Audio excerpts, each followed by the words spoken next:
Through the Department of Education, the teachers are told what to teach and how. And of course, some of it is propaganda for bigger government. One case for this was the women's movement that was funded by Rockefellers, one of the Fed families I will inform you on in just a minute. They admittedly created and funded the movement to have the ability to tax another part of the population, get mothers into their workforce, and get the children out of the home and into their schools at an earlier age. Towards Soviet America. Among the elementary measures the American Soviet government will adopt are a national Department of Education. The studies will be revolutionized, being cleansed of religious, patriotic, and other features of the bourgeois ideology. The students will be taught on the basis of Marxian dialectical materialism, internationalism, and the general ethics of the new socialist society. The measure creating the Federal Department of Education passed in the House by 210 to 206. In his own words, here is Ron Paul and his ideas towards fixing the economy and ending excessive government programs and departments such as the Department of Education. The question I ask myself is, what should the role of government be? And I've come down on the conclusion that it shouldn't be that we're the policemen of the world and we have this runaway entitlement spending. So therefore, if the role of government is the constitutional approach, you can't keep spending like this, because now we face this worldwide crisis of sovereign debt. That's our big problem. But you can't deal with that unless you cut spending. The Fed chief has said to focus so exclusively on debt reduction as you would do could harm our prospects of reviving economic growth. I just used a perfect example. By draconian cuts after World War II, it stimulated the economy because the resources aren't diminished, the resources are put back into the economy, and the people spend the money. But now all we do is give them debt. We tax, we borrow, and then we inflate, and then we distort the economy, so we destroy the production because the government takes over. Negative. As you well know, you have a lot of support among young people. That's right. They're borrowing to pay for college at record levels. Would you abolish all federal student aid? Eventually, but my program doesn't do it. There's a transition in this. But that's your ultimate aim. Yes, because there's no authority to do this. And just think of all this willingness to want to help every student get a college education. So they're $1 trillion in debt. We don't have any jobs for them. The quality of education has gone down, so it's a failed program. I went to school when we had none of those. I could work my way through college and medical school because it wasn't so expensive. So when you run up debt, you print money, cost goes up in the areas that the government gets involved in, education and medical care and housing. So it's artificial and distorts the economy.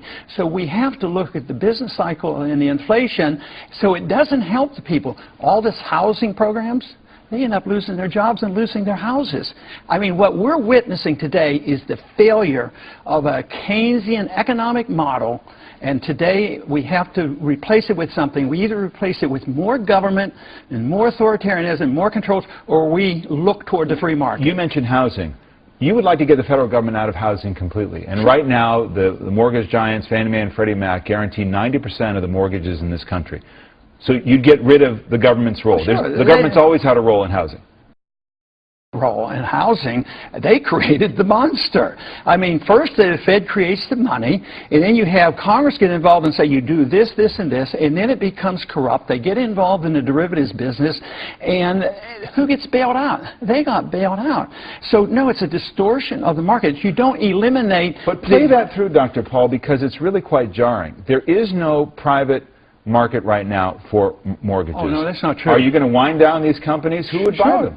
What happens to housing prices, to the housing market? Well, it would be, the system would be cleansed. It would have been over and done with by now. You say cleansed, so the market would crash again, and you think that's acceptable? It should have had a sharp correction because it was artificially manipulated. Once you get this distortion, you have to correct the mistake.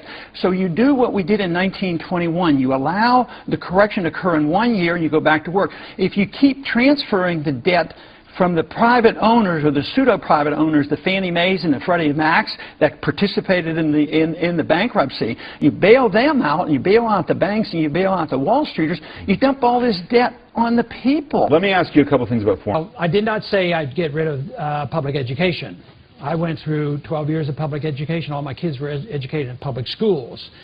But what I did talk about was I didn't want the federal government to take over public education because they're totally inefficient, they're wasteful, and it costs too much money, and cost goes up, and they come up with these schemes like No Child Left Behind, and teachers don't like it, and it ruins the education. So the more federal government you get involved, the more you're ruining the education for a lot of these kids. And we are undermining the quality of our education. The federal government's responsibility is keep hands off. Only the states can deal with that, but we wouldn't undermine public education. But quite frankly, if you had a truly wealthy, prosperous, free society, education would be available. But there would be always people that needed it. In a local community, if they wanted to provide it, they would be allowed. There's no attack on public education. But why do you feel that the states would do better? What's to stop, for example, a very rich state to say, okay, we're comfortable with private education, and then children born there would suffer, as opposed to another state? Because this principle of working toward equality at a national level with national mandates is a form of socialism, and it doesn't work. It always fails, and it becomes expensive, and the quality goes down. So whether it's education or medicine or whatever, it always gets worse. So we're not putting any we're not prohibiting anybody from doing it. But you're right, there will be some inequalities, but that exists entirely. So you can't have perfect equality, just like you can't have individuals acting exactly the same way with their moral standards. In a free society, you are tolerant. But the argument is that you're going to be a lot better off with the inequalities of local government and less government than the inequalities that come from a government that will undermine the entire public school system. That's what we should really fear. And besides, just think of the control. The control, you know, the curriculum control. You know, should you have sex education or shouldn't you have sex education? And that's what they fight about up there. Those are issues that founders would absolutely be astounded with if they thought that's what we were talking about in the U.S. Congress. You know? Thank you. He believes things get done more efficiently on a local community level where people feel responsible and care about each other. He feels as I do that the country has lost that. He doesn't want to get rid of what everybody thinks these programs and departments do. He wants to allow people to feel like they are part of things, like they are the ones who will help. He wants to allow us to take care of one another. We, the American people, are a giving and sympathetic people, and our government has taken advantage of that. Made us feel that if we don't pay our taxes and chip in for their deficit and their wars and their secret agendas, that we aren't good Americans. The roads and fire departments aren't going anywhere. There will still be state taxes, just less of them, and only the ones that are necessary. It doesn't take much to trick the masses into giving them their money, and these guys are tricky guys. And the puppet they have right now is the slickest in history. He'll say we've gotten soft if we don't agree with his boss's agenda at home and abroad. Ron Paul is saying more along the lines of what JFK would say.